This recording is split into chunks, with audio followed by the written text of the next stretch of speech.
In 1893, 12-year-old Hans Wilsdorf from Germany faced a devastating loss. Both his parents passed away, leaving him an orphan. Darkness clouded his future.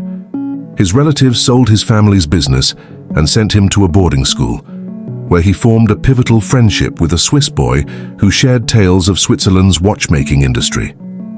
This ignited an unstoppable passion for watches that would define Hans's life. At 19 in 1900, Hans moved to Switzerland and joined Kuhne+Korten, a watchmaking company. His job was to test the accuracy of hundreds of watches daily, fueling his dream of creating perfect timepieces. In 1903, he set out for London, but tragedy struck again. Thieves stole the 3,300 German gold marks he had inherited from his parents. Undeterred, Hans took a job in the sales and marketing department of a London watchmaking firm. Over the next 2 years, he studied manufacturing, sales, and consumer behavior. Noticing a gap, companies focused on fancy, decorative watches, while customers wanted simple, accurate, durable, and elegant designs. At 24, Hans decided to start his own watchmaking business to address this demand. Lacking capital, he partnered with his brother-in-law, forming Wilsdorf & Davis in 1905. Recognizing that travelers needed reliable timekeeping for trains and buses, they launched the portfolio pocket watch. Smaller than typical watches and encased in high-quality leather for durability and a premium look, it became an instant hit. Though successful with pocket watches, Hans envisioned a future dominated by wristwatches. At the time, wristwatches were seen as feminine, unpopular among men. In 1906, Hans spotted an opportunity in Britain, where both men and women loved wearing bracelets. He introduced gold and silver wristwatches with metallic straps, branding them as bracelet watches to appeal to all. This clever strategy made his watches a sensation across Britain. Hans also wanted a unique brand name, short, pronounceable in any language, and fitting neatly on a watch dial. After testing over 100 combinations, he settled on Rolex, trademarking it in 1908. Just as Hans Wilsdorf revolutionized watches, Toothsay is transforming smiles. Unlike painful metal braces, Toothsay's invisible aligners straighten crooked teeth and close gaps in just 6 to 12 months. They're comfortable, removable for eating, and nearly invisible, making oral hygiene effortless. Download the Toothsay app to book a free 3D scan at home or at a Toothsay Experience Center.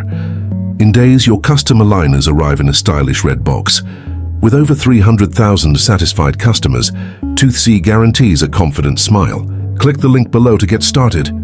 Despite Rolex's success, wristwatches struggled with accuracy due to their small movements. Until 1910, Hans imported Swiss movements, but he was determined to create his own. Studying horology and consulting global experts, he developed the 15-line Caliber 200, the world's first wristwatch movement to earn a chronometer certificate from Switzerland's official chronometer testing institute. This breakthrough elevated Rolex's reputation, and by 1914, Wilsdorf & Davis had 60 employees and offices across Europe. World War I halted this growth.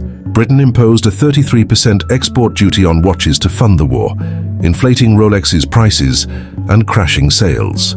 To survive, Hans relocated to Switzerland, renaming the company Rolex Watch Co. Ltd. And restarting operations. The war revealed a new market. Armies needed wristwatches for soldiers, as pocket watches were impractical.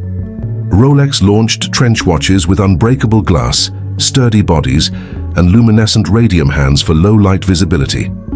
These watches helped soldiers coordinate actions, boosting Rolex's business and shifting public perception toward wristwatches as soldiers, seen as heroes, wore them home. Wristwatches, however, were vulnerable to dust and water. Hans tackled this with the Rolex Oyster, launched in 1926. Using the world's first screw-on case, rubber rings, and a submarine-like winding crown, it sealed the movement tightly, like an oyster. To promote its waterproofing, Hans partnered with swimmer Mercedes Gleitzer, who wore an oyster during her 1927 attempt to swim the English Channel. Though she didn't complete the 10-hour swim, the watch performed perfectly. Hans displayed oysters in fish tanks in stores, sometimes with live fish, and later hired British star Evelyn Leigh to showcase the watch's durability in ads, dipping her hand in water while wearing it. Mechanical watches required winding every 2 days, and improper sealing could compromise the Oyster's waterproofing. Hans spent years solving this, inventing the perpetual rotor in 1931, a semicircular rotor that wound the mainspring through wrist movement. The Rolex Oyster Perpetual became the first successful automatic watch, cementing Hans' legacy. World War II disrupted supply chains, tanking Rolex's sales. In 1944, Hans faced personal tragedy with his wife's death. Yet his resilience shone through.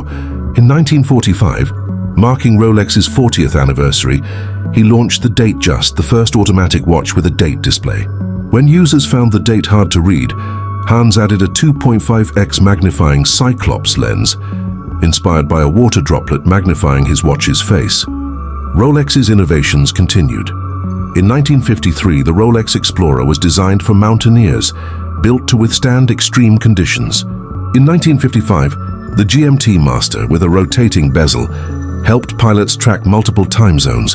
In 1960, the Deep Sea Special survived a dive to 11,000 meters, proving Rolex's unmatched durability from Everest's peak to the ocean's depths. In 1960, at 79, Hans Wilsdorf passed away, leaving behind Rolex, a brand that made him immortal. From a 12-year-old orphan to the founder of the world's greatest watch company, Hans's passion and resilience redefined timekeeping. Subscribe for more.